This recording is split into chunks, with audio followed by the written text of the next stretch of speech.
Hello, welcome to another Wine with Tweedy video, coming to you live from my cellar for a change rather than being outside. It's a bit grim and gloomy out there, and although I normally enjoy that, I thought I would do an indoor video for a change. I'm in the mood for some Burgundy. Recently bought a mixed case from Bon Coeur Fine Wines up in Good Heart, and they seem to be pretty good at having some comparative, it's all relative of course in Burgundy, good price, sort of slightly below the radar Burgundies. Here we're going to be looking at a Cote de Nuits village, and it's from Domaine Ambroise, is it? Yeah, Amboise. It's a 2019. I think the plot of land this corresponds to, that the vineyard where this wine is sourced from, is just outside the Nuits St Georges appellation. It's next door to a Premier Cru vineyard called, is it Clos de la Maréchale, which I couldn't find on the map for Nuits St Georges. I think it might be some sort of, what do you call it, an exclave, or I don't know if that happens in Burgundy, but I think it's that Premier Cru site is classified as Nuits St Georges, even though it's possibly slightly out of the centre of Nuits St Georges, a bit further south, quite close to the border with Beaune.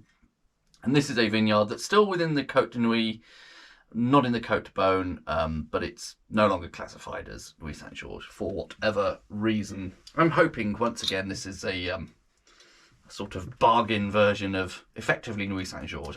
It's the vineyard this comes from is so close to Nuits St Georges, I'm hoping we get something that is Nuits St Georges in all but name, hopefully, but we'll have to see how it actually turns out. And it came in at about 30 quid. So, you know, as always, I feel I have to sort of caveat that with, in wine terms, that still isn't a cheap bottle of wine, is it? But in Burgundy terms, that is a cheap bottle of Burgundy. And 2019 has, so far, been a reasonably good vintage. And I've had at least a few examples from that year that have definitely been ready and have been in good shape. Now, here we are in the latter end of 2023, so it's had a good 4 years. I would comment on the colour, but sort of dingy setting I'm in here and the weird lighting make that a bit challenging. So what do we have? Some of the other tasting notes I read for this said it's more black curranty than cherry.